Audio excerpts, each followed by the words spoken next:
Welcome to the Zohar class. This week portion is YITRO.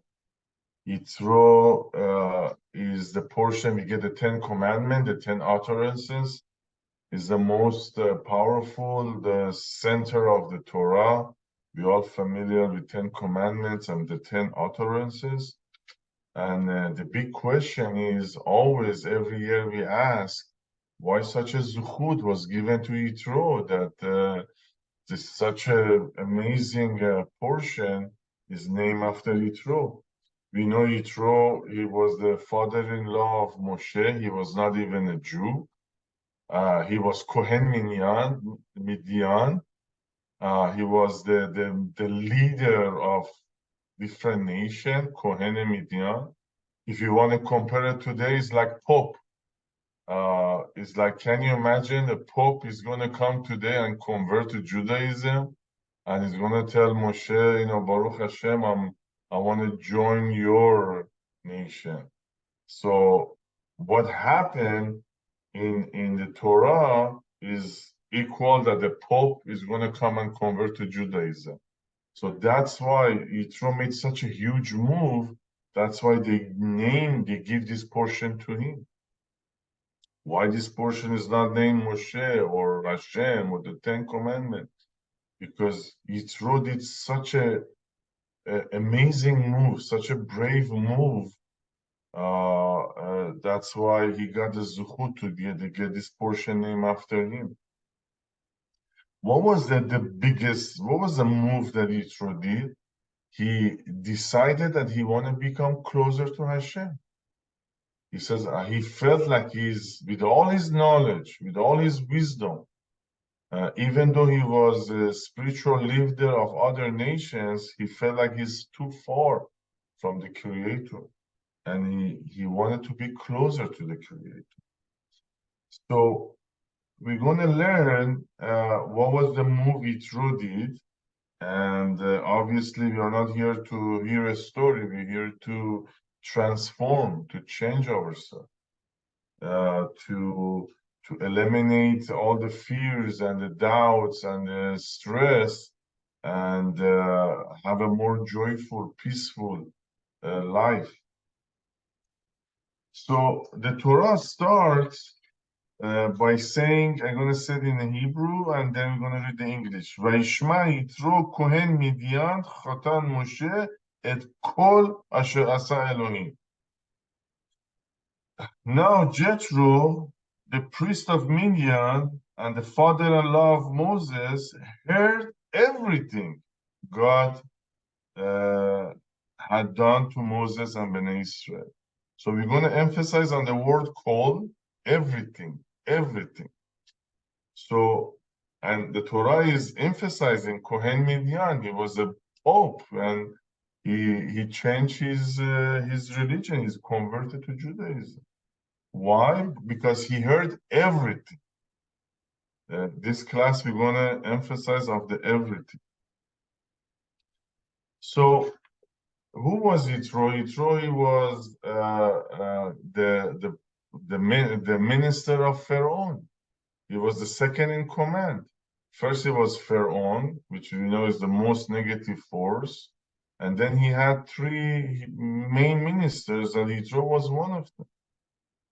So the question is, how come Pharaoh didn't convert it after all the miracles that he saw, after the 10 plagues, after all the miracles that the Bnei Israel got saved? How come he didn't convert it?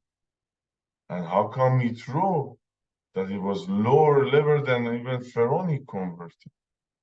So the Kabbalah has a beautiful explanation.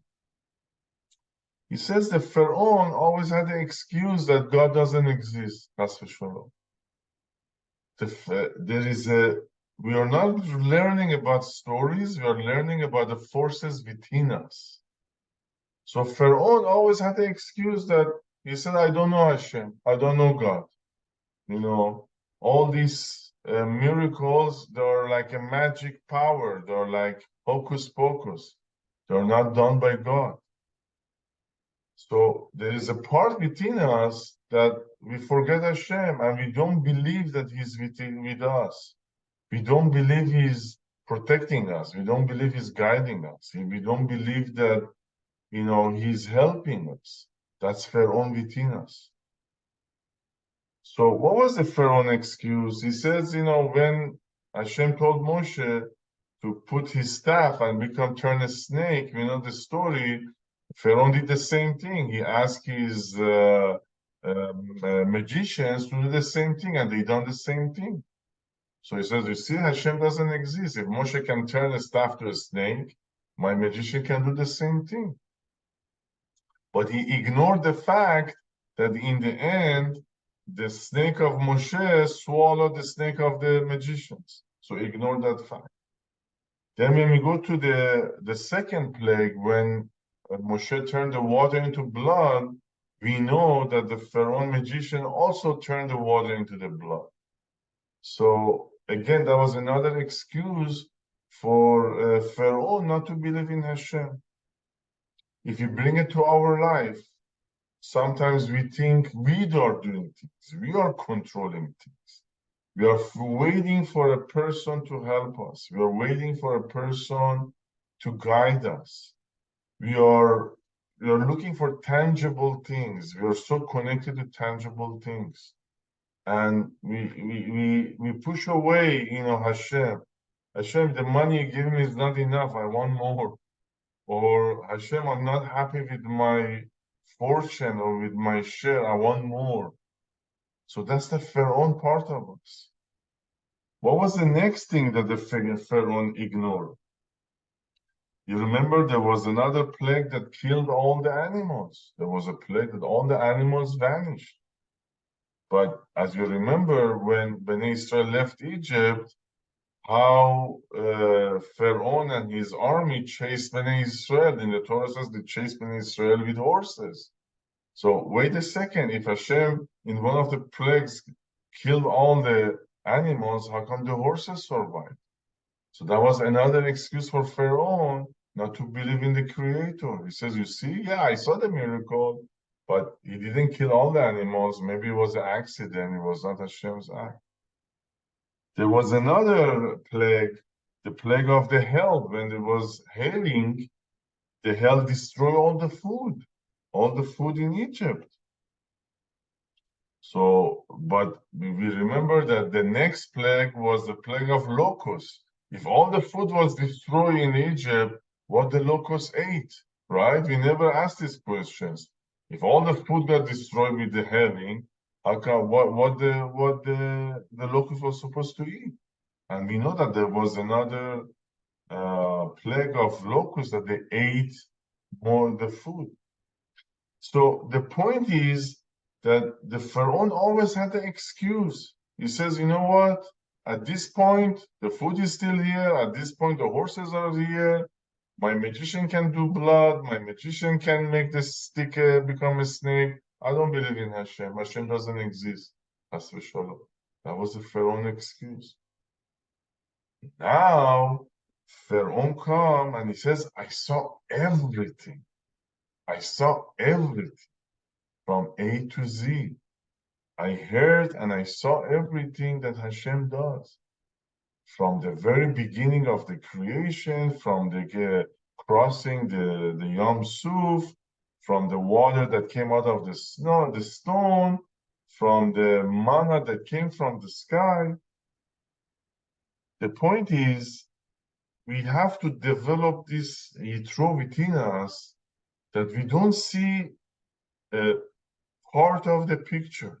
Maybe today we have a hard day and we are complaining and we are sad and we are depressed and we are tired and our body aches and we are not in a good mood and we are not happy and we don't create happiness for others. So that's the Pharaoh. But YITRO comes and says, you know what? Do you remember your children? Do you remember all the vacations you had? Do you remember all the money and clothing you bought? Do you remember all the pleasures you had in your life? All the food you ate, all the dancing, all the fun and friends and family members you had? Do you remember all the blessings you're going to have in the future. You're going to have grandchildren. You're going to have so much goodness coming to you. So in order for us to be like YITRO, in order for us to be close to Hashem, is to see the big picture, to see the whole picture, not only one part of the story. Man and a woman, husband and wife, we live together is exactly the opposite of each other. And every day we get mad at each other.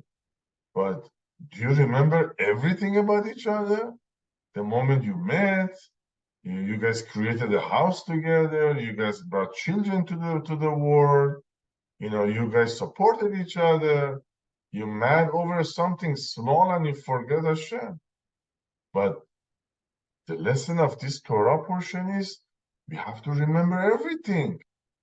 Everything about the person, everything about the business, everything about our life, everything about the person. We might have a good friend, but over one stupid thing, we got into the fight. This Torah portion is telling us, remember everything about your friend. Not about that one moment of argument or discomfort you had with that friend.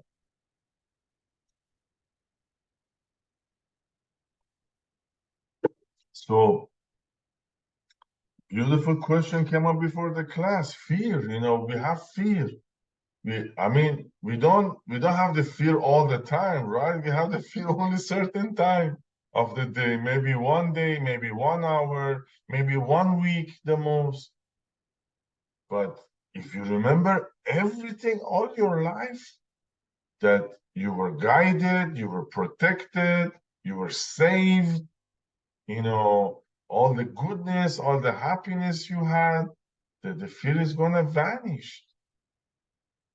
So the Pharaoh within us wants us to concentrate on one itsy bitsy tiny subject because he want to ruin our day, the Pharaoh. Make us sad, make us depressed, make us complaining, make us have anxiety and stress, agitated. That's Pharaoh. But YITRO, he says, look at the whole picture. From the day you were born until now, how much goodness you had, how much blessing you had, how much blessing and goodness you're going to have in the future, how much goodness and blessing you have now. Look at the whole big picture. So the lesson is, when we look at the small picture, when we look at the moment, it's create distance between us and our God, the Creator. When we look at the whole picture, then we get closer to the Creator. We get closer to Hashem. The reason YITRO converted to Judaism, the reason YITRO wanted to be part of our nation, because he saw the whole picture.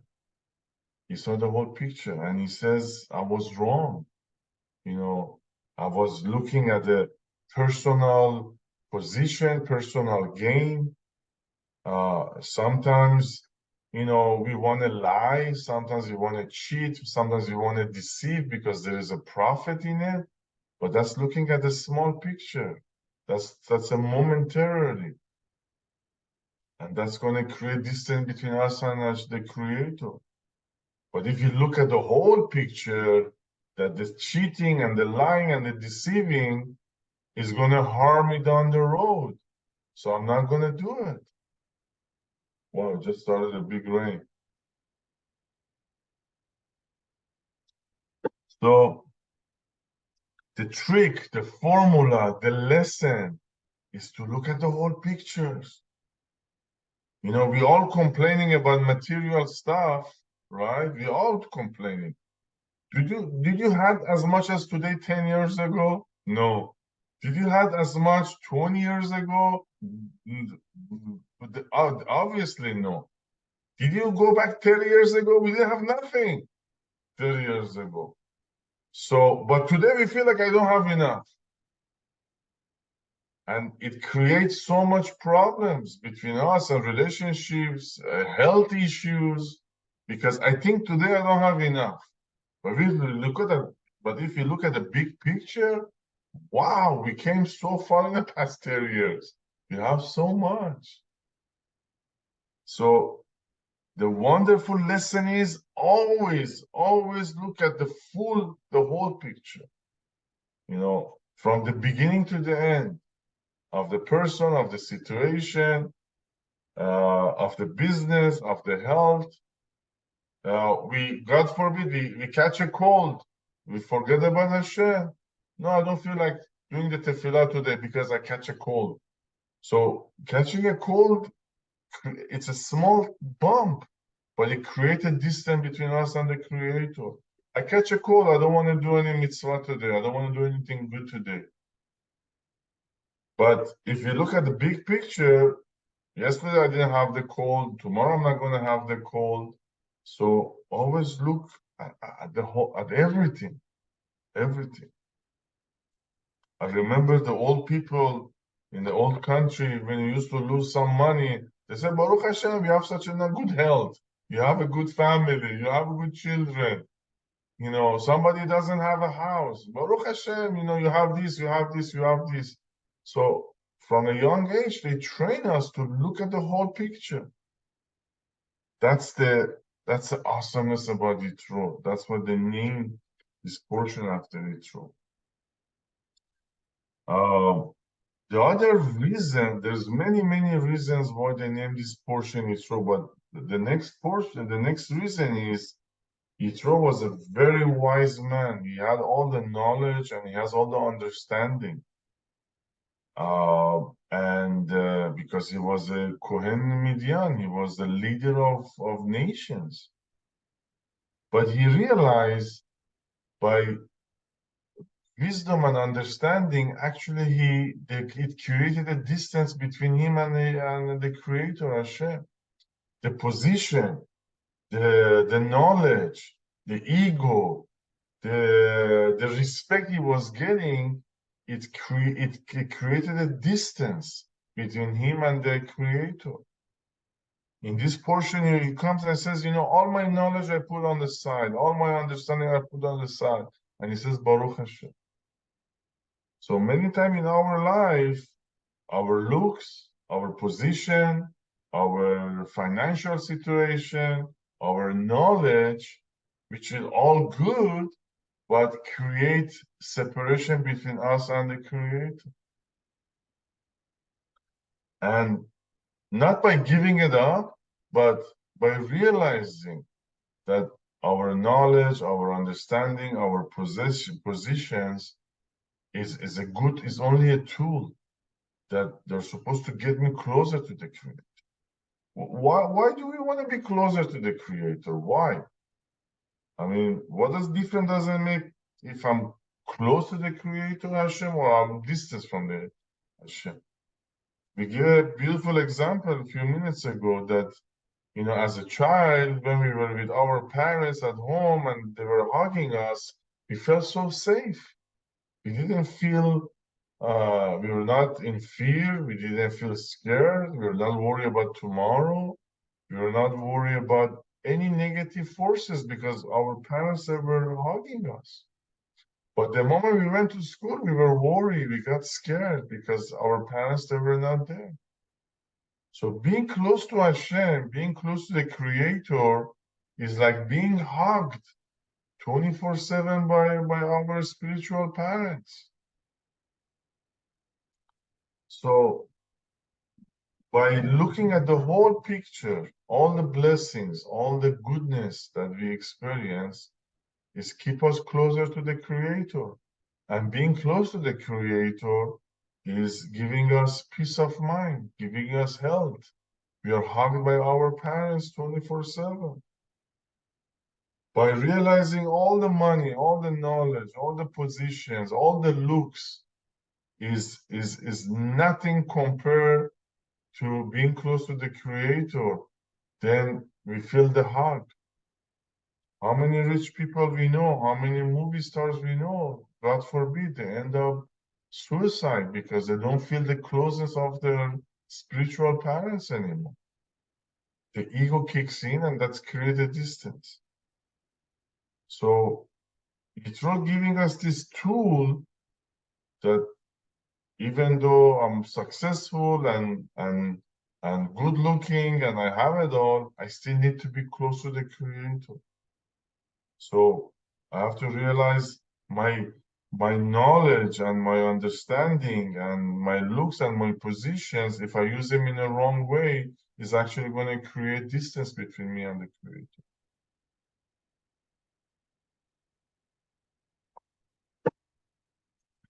One of the most basics of Kabbalah is opposites. Opposites. It's like keep Shabbat and you get closer to Hashem, right? So it says work 6 days, but don't work on Shabbat because this is the day to get close to the Creator. So, and eat kosher and do mitzvot. All of these rules are hard and difficult, but these rules make us get closer to the Creator and make us closer to that hug from our spiritual parents. So the opposite that we experience in life, many says it's so difficult to be a Jew. It's so difficult to do the mitzvot. It's so difficult to connect to the Torah. Everything in Judaism is difficult. But in reality, it's difficult, but we get closer. It makes us to see everything. A good example is like going to a gym. By lifting weight, by resisting the gravity, we're building a stronger muscle. So by resisting our animalistic behavior and following the rules, and that's going to get us closer to the Creator. If someone make us mad, instead of screaming at them, instead of acting like an animal, we have to respond in a nice way. Responding in a nice way keep us close to the Creator. But if we respond in an ugly way, we're going to lose that protection. We're going to lose that hug from the Creator. Then the fear kicks in. Then the stress kicks in. At the very beginning of the Torah, Hashem says, I want to create a woman for the man, right? Eve for Hava. The name in Hebrew is Ezer Kenegdo. I want to get him a help, but at the same time, he's going to be his opposite. So, imagine men and women would be exactly the same. There would not be growth. So what caused growth and transformation is by dealing with the opposite. So YITRO was the Pope. He was the biggest famous person in the world, but he went against the opposite of his position. He says, you know what? I'm going to lower my head and I'm going to believe in Hashem. I'm going to change my belief system.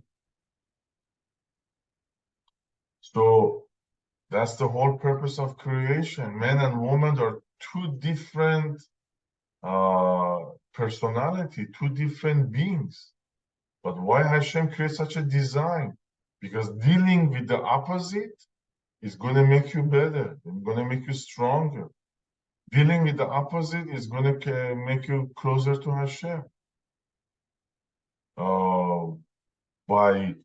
By seeing the picture that my opposite came to correct me, my opposite came to make me become a better. If our opposite put us down, and if you're a Pharaoh, you're going to forget about Hashem. No, you put me down, and that's the whole argument going to start. But if I'm YITRO, I'm going to say, you know what? I see the whole picture. This woman or this man came to correct me, came to make me a better person.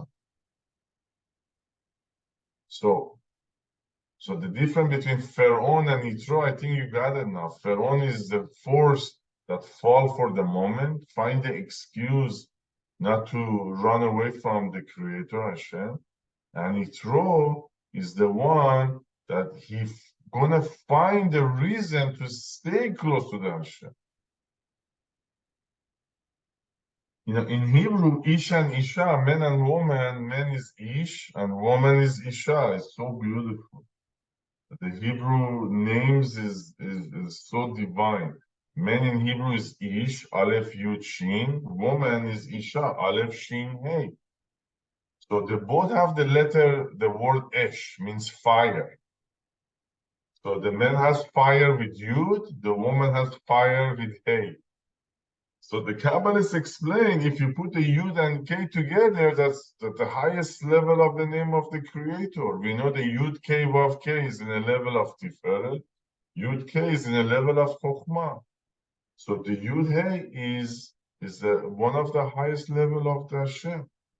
So they said if between a man and a woman there is Hashem, they're going to have this perfect life. They're going to have this beautiful, perfect life together.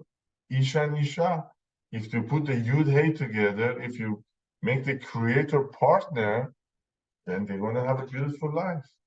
God forbid, if you take out the Yud Hey, if you take God from this relationship, well, we have Esh and Esh, two fires, and fire consume each other. The lesson is, if between husband and wife there is Torah, mitzvot, Hashem is part of their life, they're going to have a beautiful life. They're going to be hugged. They're going to be close to the Creator. But if God forbid, Hashem, God is not part of the relationship, it's like two fires and they're going to consume each other. They're going to destroy each other. It's such a fascinating fact.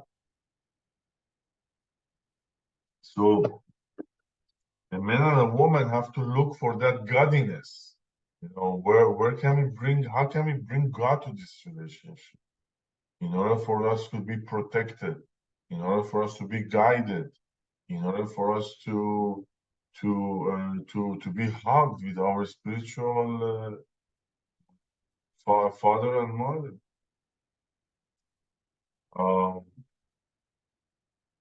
If you look at the four kingdoms that we have the human, animals, vegetation, and inanimates. The Kabbalists compare them to the four powers in nature: the earth, water, air, and fire. So the Kabbalah says the inanimate is equal to earth. That's very obvious. The vegetations are equal to water because they're mainly made of the water. And the animals, they are compared to the air, to the ruach. And human is equal to fire, to ash. So by design, by nature, we have this fire within us, the fire that, God forbid, can consume our health, our happiness, our wealth, everything. Or if you use this fire for excitement and happiness and curiosity, I have this fire to get closer to my Creator, to understand my Creator. That's gonna bring us a better things. So everything in the universe was created zeh. Everything is opposites. So the fire can be consuming or the fire can be building. Since we're talking about men and women, there's always this question come up for young men and women. How they're supposed to make a decision to get married. Again, in our society, it's a common thing that they want to be wealthy, they want to be educated, and then get married. But that's not a Jewish way. In the Kabbalists, they say that the blessing comes only after the marriage. The blessing comes only after the marriage. The blessing of wealth, the blessing of happiness, the blessing of sustenance come after the marriage. So if you marry because of position and money and respect, then where is God in it? But if you get married because somebody came to your life in a young age, 20, 25, and even though you don't have much, but you said, this person is in my life, I love him or I love her. And we feel like, we belong to each other. If God puts somebody in your life and you make a move, then the blessing's gonna follow. But if you think like Pharaoh, that no, God doesn't exist. First I have to get money and then I go after getting married. So that's the difference between Pharaoh and YITRO. Pharaoh look at the material, the position, and YITRO looks at the whole picture. That if God puts somebody in my life, that's mine, that's belong to me. I have to make an effort. I have to make a move.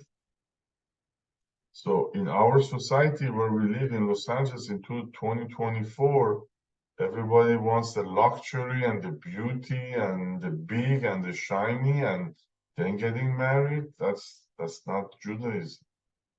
Judaism, you marry somebody you love, at a young age, somebody that Hashem put in your plate for you, and then the blessing is gonna follow. So the last part, we're going to talk about this portion that starts with the word Vaishma, and heard YITRO. First he heard, and then he said, I saw everything. So we always have to be, aware of what we hear, what we see, what we learn. Anything we hear, anything we learn is, as we learned before, is a message from the Creator. This lesson is not by me. This lesson is not an accident. This lesson is by your spiritual father and mother that's sending you a message. And by listening and by hearing, then you're going to be able to see the whole picture, to see everything. A person with a big ego doesn't want to even listen. A person with agenda, with material agenda, doesn't want to hear anything. But a person that want to get closer to Hashem, want to have love and peace in his life, he would listen. So listening is the key to get closer to the Creator. Of course, listening to Kedusha, listening to a righteous person. With that, we're gonna move to the Zohar. This week Zohar portion, YITRO, is book number 10. We're gonna go to page 127, section 267. So book number 10, page 127, section 267. It's amazing. This section talking about all the herbs on the planet, that every disorder, every disease in this planet has a designated herb that is good for it. Of course, we don't have the zuchut to know all of them, but if we research, yeah, we can find them. And this section is talking about garlic, that it's good to removing diseases, removing negative forces. But this time around, I look even deeper. I look deeper into this Zohar portion, and I found something amazing. It says you have to eat garlic and stay away from people for 3 days. Usually when we take garlic, we have a bad odor, right? Either our skin smell like garlic or our breath smell like garlic. So we always say, I'm sorry, I cannot talk because I had garlic. But the wisdom of the Torah is, the Zohar is, it says, if there is a sickness, if there is something negative in our life, we have to stay away from talking and being with other people for 3 days. Because other people cause us talking Lashon Hara, other people cause us complaining. When stay away from people for 3 days, we have a chance to look into ourselves. We are so occupied and consumed with so much we have to do with so many people around us. The Zohar says, stay away take garlic And that's going to make you stay away for 3 days from other people. Then when you stay away from people, you have a chance to get closer to Hashem. You have to ask Hashem, am I doing the right thing? You connect to the Creator. Is my ego is driving me, or I want your guidance? Stay away from 3 people. Open the Zohar, open the Torah, open the old classes. We are so influenced by society. We are so influenced by other people that the Zohar says, God forbid there is a sickness, stay away from other people for 3 days. Look into yourself. What are you doing wrong? Because we are driven by society's rules. We are driven by what people expecting us to do. By staying away, we kind of, for 3 days, 72 hours, that's not an accident. 3 days is 72 names of God. By stay away for 3 days, you can reboot yourself. You have to see how far am I from Hashem? How far am I from happiness and health and completeness? So let's hope that we don't get to that point. But next time around, I have anxiety. Next time around, I have stress. Next time, I have fear. Next time, we have a challenge, God forbid. The Zohar is telling us, take garlic and stay away for 3 days from others. So you can get back to Hashem. You can get closer to Hashem. To decide to do the right thing, So we're gonna read this section. Don't cross your legs, don't cross your hands. If you have the Zohar, you can follow. If you don't, you can just listen to it.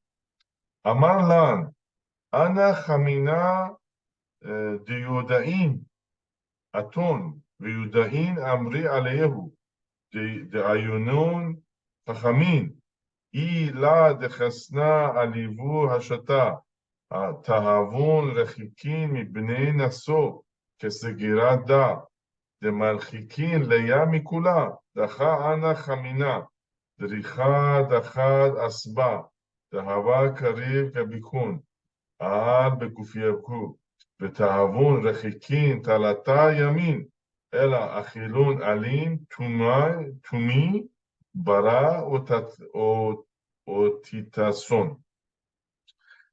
He turned to us and said, I see that you are Jews, and Jews are said to be clever people. If I did not have pity for you now, you would be expelled from people as lepers are.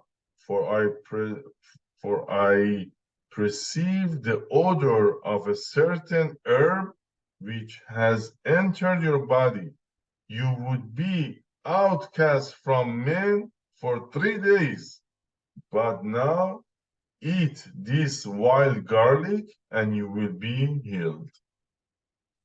So stay away from other people for 3 days, make us become closer to Hashem. That's the whole lesson of this portion. How can we stay? Of course, we are not like monks. That's not Jews. Jews, we always gather and celebrate and having a good time. But if you experience anything negative, then the Zohar tells us to stay away and look into yourself and get closer to your Creator. For the next section of the class, we're going to learn from the book Metaphysical Anatomy, and we're going to learn about sciatic nerve. I hope not, but most of us, we had this sciatic pain. It's a bad pain from the back, lower back. It goes to the legs and it can shoot up to the neck and the shoulder. So we want to know what is the source of sciatic nerve and how we can eliminate it, how we can prevent it. So the first sentence right away is telling us, you have felt emotionally and physically invaded by your family. So it's telling us that emotionally and physically, our family is invaded us. Your boundaries and right to privacy have not been respected.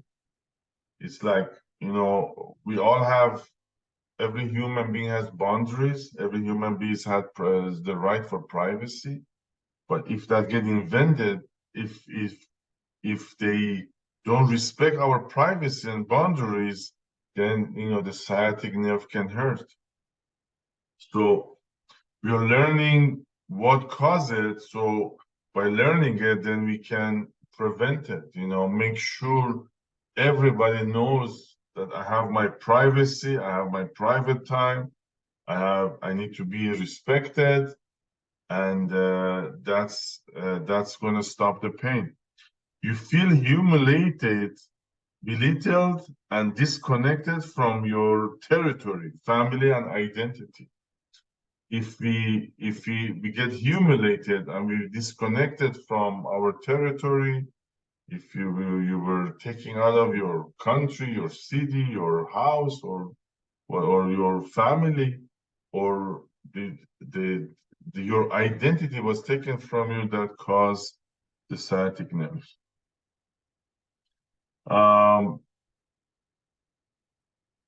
It says when the family take away your right to speak, when they don't give you a chance to speak, when they don't give you a chance to express yourself, then it can cause the sciatic nerve. You feel like you've been manipulated, and you cannot defend yourself. That can cause the sciatic nerve.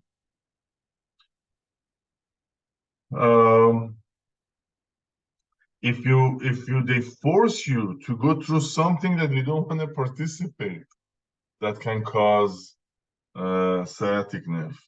If they force you to go through something that you don't want to participate. If you think you don't have you have the lack to fighting back. If they are not nice to you, if they are evil to you, and you don't have the skills or you don't have the power to fight back, to protect yourself or to protect your assets, that sciatic nerve is going to kick in.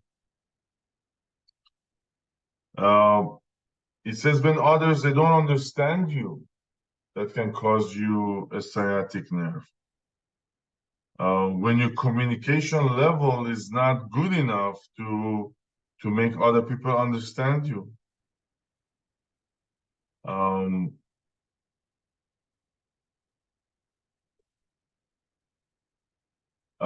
You have a lot of things to share. You have a lot to express, but we don't have the words, or we don't have a chance to share those knowledge that we have. Since we don't have the words or the ability to talk and to communicate, that's going to create anger and rage, and that's cause the sciatic nerve. I'm very familiar with this. Sometimes you don't find the words. Sometimes you don't find the energy.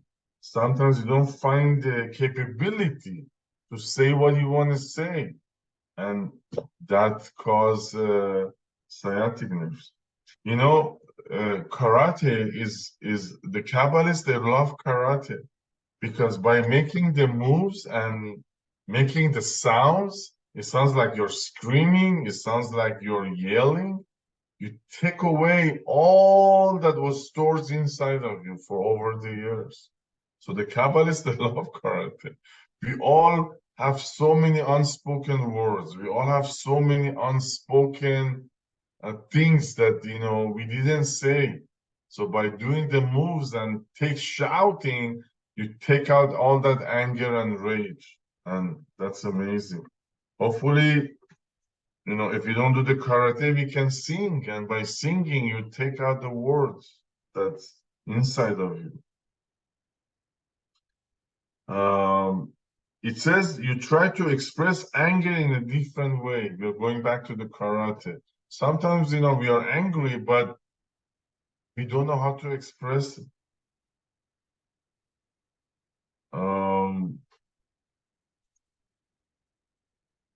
You feel like people don't take time to understand you. As a result, the anger and the frustrations builds up, and you get the sciatic nerve. When the people that don't understand you.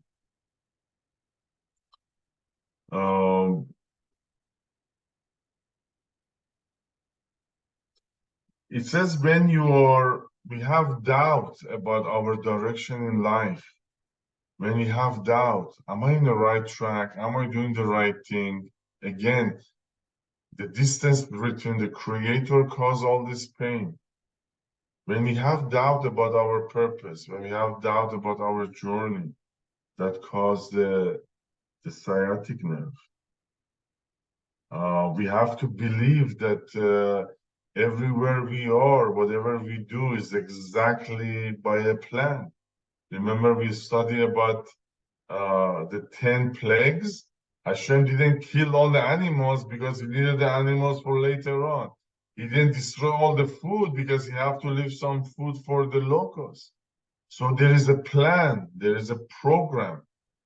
But if you have doubt about the program, that cause the sciatic nerve. Indecisive, if you're indecisive, that cause the sciatic nerve to hurt. If you're indecisive about what you want in life and how to achieve it, going back to the marriage, I hear young people, they keep saying, what if I'm going to find a better one? What if there's going to be somebody richer? What if somebody's more beautiful? What if somebody more educated? So that's totally against the program. If you love someone, if it feels right, regardless of their position, then this is what Hashem wants for you. And all the ifs and buts gonna create pains in our body. You feel that you will never have enough of what you need. Wow, that's cause the sciatic nerve pain. You feel that you will never have enough of what you need. Again, that's totally against being close to Hashem. This may result in feeling that your goals will never succeed. If someone fears that he doesn't have enough, then they would never reach their goals. And by reaching your goals, that's where all the happiness and joy kicks in. So if you feel like you never have enough, it's like you're never gonna reach your goal. And if someone that feels that doesn't have enough, what they're gonna do? They're gonna work harder. By working harder, you're destroying yourself. The fear of not having enough make us working harder. Hashem designed for us certain jobs, certain time to work, and that would give the blessing to us. Any more than that, that's going to hurt us and the families. That we're going to finish the class. Thank you very much. I wish you, all of you, Shabbat Shalom. Enjoy the 10 Commandments. And Bezrat Hashem, we see you next week. We wish health, happiness, and success for all the young. Blessing to all the young. And all the healing for all the sick people. And Bezrat Hashem, we see you next week. Thank you very much. Toda Rabba.